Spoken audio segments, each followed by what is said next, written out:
Banque Al Maghreb a mis comme orientation stratégique depuis son premier plan stratégique le développement des paiements et l'inclusion financière des personnes les plus vulnérables.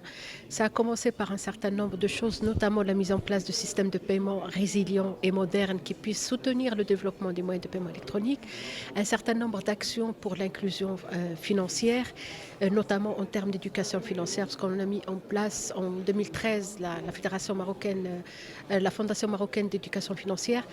Bien sûr, il y a eu beaucoup de progrès, j'en ai parlé notamment en termes d'utilisation des moyens de paiement électroniques, mais les gaps en termes de rural et d'urbain, en termes de femmes et hommes, en termes d'adultes et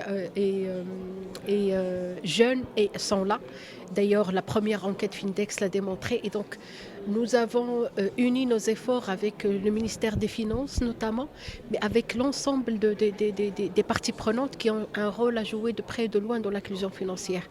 Nous avons mis en place, tenant compte aussi des résultats de ces études, pour mettre les orientations, l'ambition que nous avons pour la stratégie nationale d'inclusion financière et de mettre en place des piliers sur lesquels nous avons travaillé. Et le pilier, c'est bien sûr pousser le modèle alternatif en termes de mobile payment, en termes d'inclusion, d'assurance inclusive, mais aussi en termes de microfinance pour pousser plus loin les modèles alternatifs.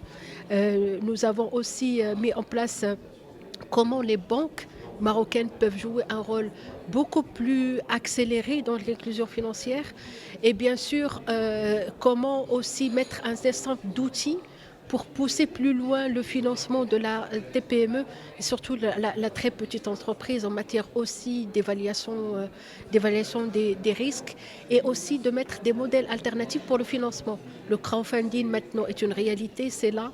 La loi est là, les textes réglementaires qui le soutiennent sont là.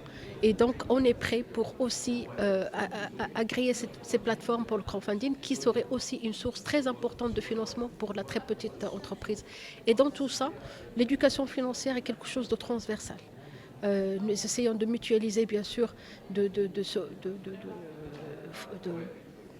s'appuyer sur la fondation qui doit jouer un rôle. D'ailleurs, le plan stratégique de la fondation est une émanation du plan stratégique de la stratégie nationale d'inclusion financière. Et bien sûr, ce qui est très important dans toute stratégie, ce qui est très important, d'abord son mode de gouvernance, un conseil national qui est présidé par le ministre des Finances, donc actuellement par Madame la ministre, et un comité stratégique qui est présidé par Monsieur le Wali de Banque Al Maghrib, et dont le rôle aussi c'est de le suivi de l'implémentation de l'ensemble des piliers, de suivre l'évolution et bien sûr de pouvoir recadrer en cas si les choses ne fonctionnent pas correctement ou s'il faut remettre en place de nouvelles actions.